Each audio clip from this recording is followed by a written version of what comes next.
Hello, Terry. It's Miley here, and you're watching Trading Cards. On Trading Cards today, we're going to be doing mystery packs. We're joined with Juan Guzman, Ozzy Osbourne, and a tortured Kevin Sorbo. And we're going to start today with Monster in My Pocket. I always thought this was Monsters in My Pocket, but apparently just Monster in My Pocket. Alright, so we got some cards, poster puzzle stickers inside. Let's see what they look like. Whoa, we got a winged panther. Look at this winged panther. I think I kind of remember getting that Monster in My Pocket. There were these little toys, like Muscles or Garbage Pail Kid cheap toys, but they were a little rubbery. I don't know if you remember these. It says 1991 here, but when I looked up on the Wikipedia, said the cards came out in 1989. Maybe just like the pre-series, or maybe they came out for like a different country in 1989. But these preceded the toys. All of these cards were painted by Jan Sheets and Genis Hero. Alright, let's read the Winged Panther. We got a point value of 5. Doesn't sound very good. Born 1,000 years ago in South America. It's old. Species animal bird. Size 8 feet long. Habitat South American jungles and forests. This catbird is not your ordinary monster. The deadly winged panther sports a pair of eagle's wings on its back. This enables him to hide in trees and pounce down upon his prey from the air. Although he normally limits his victims to unsuspecting sheep and cattle, this beast will not hesitate to attack humans. Uh-oh, I'm a human. Who attempt to steal one of his feathers? Oh, I'm fine. I'm not going to steal feathers. If I'm going to steal something, it's not going to be feathers.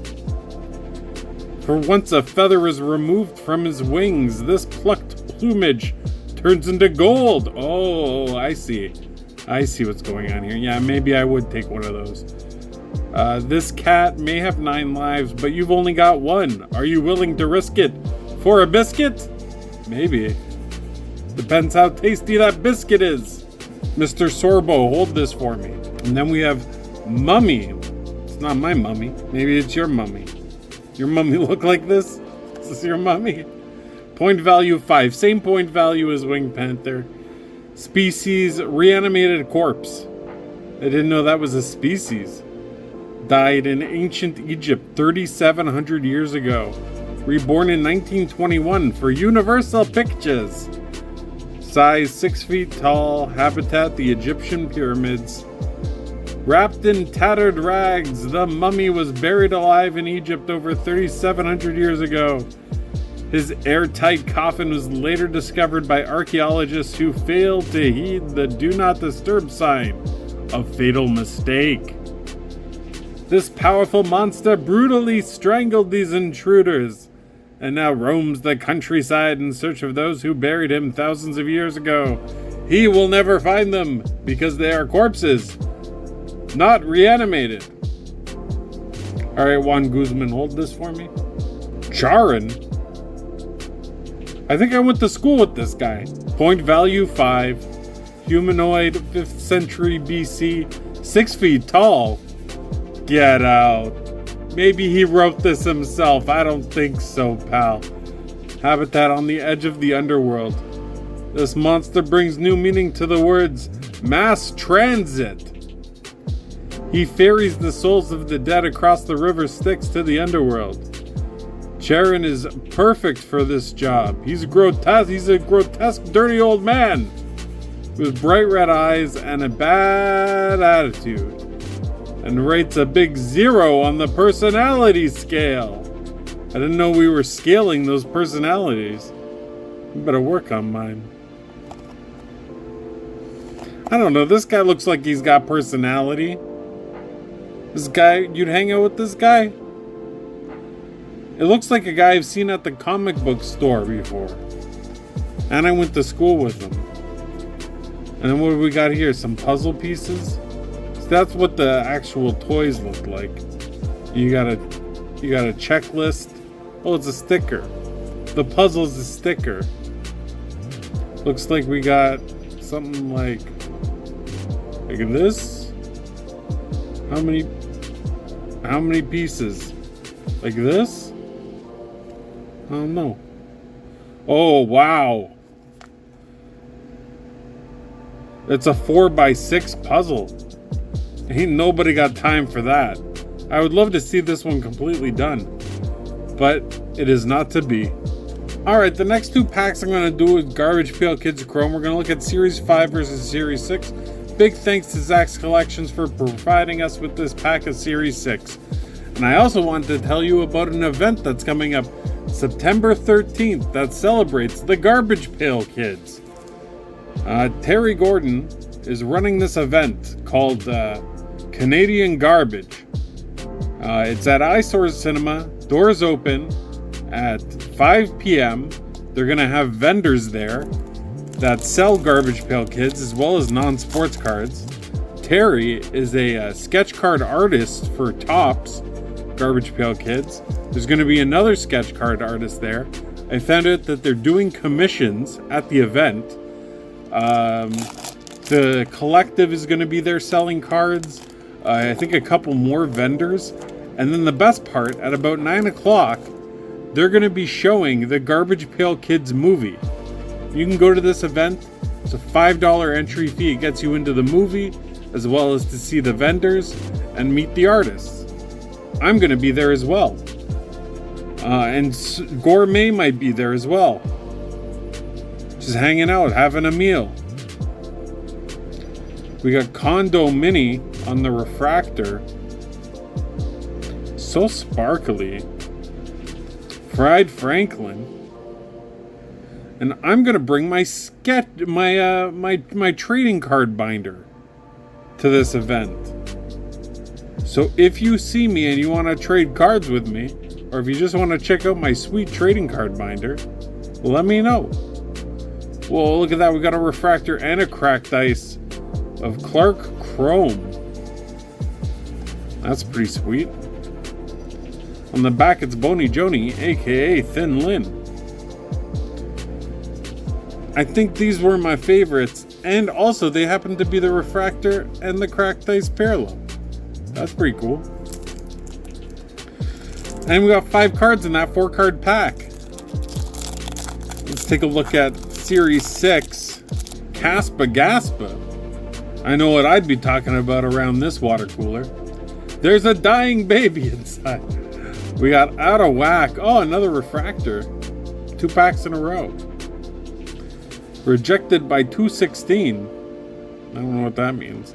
Tom Thumb. Ooh, save some for the next guy, you know what I'm saying? Those thumbs, I guess they're Goosebumps, but they kind of look like suction cups. Like his thumbs are octopus tentacles or something. And Crappin' Coons. Wow, we got a Popeye on here. I wasn't expecting that. Is that supposed to be Mickey Mouse? It's a weird one. That's a strange one. I don't think I've seen that Garbage Pail Kid before. That's a dog. So we looked at Monster in My Pocket. We looked at Garbage Pail Kids. Maybe we should check in with the homies. All of these had little tiny toy versions of them. You see what I'm doing here? It's a theme today on Mystery Packs. We got Chango. Oh, wow. This guy looks like he's saying, why are you staring at him? Well, you got something to look at?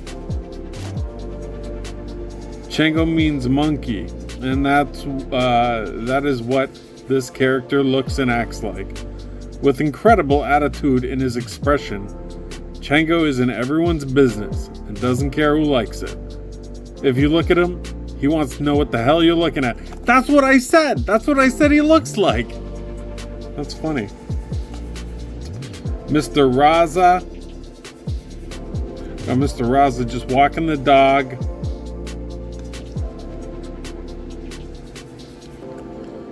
We got Lizard. This homie is actually, this is the homie. And then this is like his pet. Lizard works at the Wild Things pet shop downtown. Lizard used to do drugs and ended up very wrong in the head. Who are these cards for? Who made these cards? We didn't get Big Buddha, did we? Oh, it looks like we got Big Buddha in the house. Big Buddha gets his name because of his shape, size, and his philosophy on life. He's intelligent, wise, and a thoughtful homie. A lot of times when the homies ask him for his advice on something, he'll quote some of the great thinkers like Confucius, Socrates, and Edward James Olmos.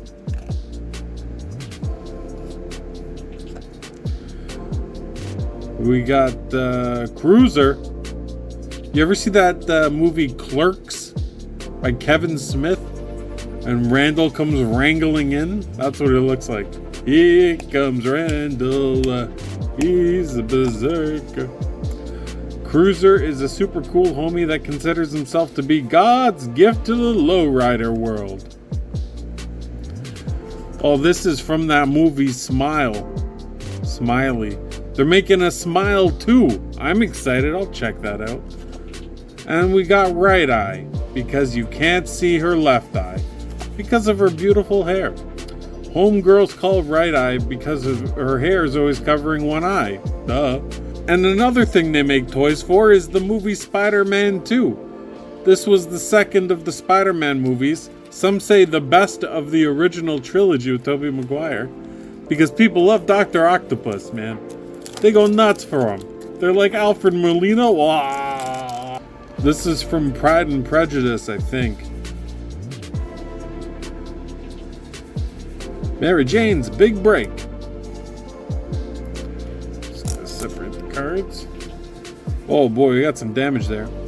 Mary Jane's Big Break. At Peter's surprise birthday party, Aunt May steers the conversation to happier topics. Seems that Mary Jane has landed a part in an off-Broadway production. This ain't no off-Broadway production I've ever seen. Smart Arms. Grinning with pride, Octavius steps into the harness. As the device unfolds, sending needles into his back to connect the arms to his neural system, Octavius explains that the Smart Arms can aid humans working in hazardous conditions. The cards have like an interesting gloss to them. See that?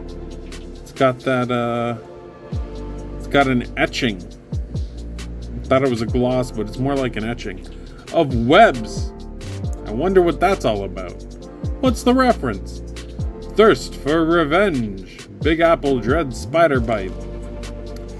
Harry is alone with his thoughts in his luxury apartment. Whoa, that's getting a little racy. And then we have a smear campaign. That's J. Jonah Jameson and Tobey Maguire. J. Jonah Jameson is going to run a smear campaign on Tobey Maguire. Jameson is only interested in buying pictures of Spider-Man, but Peter Parker is hesitant. He tells Jameson that Spider-Man will pose for no more pictures because the Bugle is representing him as a menace and turning the whole city against him. We didn't get a single card of Spider-Man, just the Peter Parker. We got Rescue, Peter Parker, Mary Jane, J. Jonah Jameson. No Spider-Man in the pack of Spider-Man cards. Peter passes a burning building and by reflex starts to head for an alley to change. But he has made his decision and his Spider-Man days are behind him. Instead, he grabs a blanket and rushes inside to save the trapped occupants. So I guess he was never Spider-Man in Spider-Man 2. I don't remember the movie that well, but I thought I put on a costume at some point. My mistake. Anyway, that's it for today. Thank you all so much for watching. Let us know in the comments what your favorite card was. And let us know if you're going to show up to Canadian Garbage on September 13th at Eyesore Cinema. There will be the address in the description of this video. Movie doors open at 5, but the movie begins at about 9 o'clock. So try to get there at least at 8 by 8:30. All right, take care, everybody. See you next time. Oh, you thought we were done? We're gonna open monster in my pocket. We're not gonna open pocket monsters. What are you, crazy? We got pocket monsters, Pokemon. This is a knockoff pack. This isn't real Pokemon cards. These are fake Pokemon cards. Let's take a look at what fake Pokemon cards look like. Hopefully we get something good. What's the point in opening creating Pokemon cards that are garbage if they're fake anyway? Every one of these cards should be super rare Pikachus and Charizards. Oh. Persian cat. I don't know this Pokemon that well, but to be fair, I don't really know a lot of Pokemon. I do think that card is nice looking. We got a Raichu, Pikachu's cousin, and then we got Risharm and Charizard. Ooh, combined powers. What a tag team. Samson Oak. We got a trainer. Draw 2 cards. If both active Pokemon are the same type, draw 2 more cards. I don't like that. We got an energy. Why even bother making fake energies? Oh, tons of energies. Graveler. I remember taking this guy's picture in Pokemon Snap. Greninja and Zoroark. That's a pretty good tag team too, I think. It's a dark union. That's what they said about Romeo and Juliet. And we got Grubbin. This is the best Pokemon ever. Doesn't get better than Grubbin. If I played Pokemon, this would be my #1 Pokemon. It's got a corkscrew punch, electrical signal. What more could you want? Alright, well, thank you all for watching for real this time. Take care. See you next time. Bye, everyone. Later.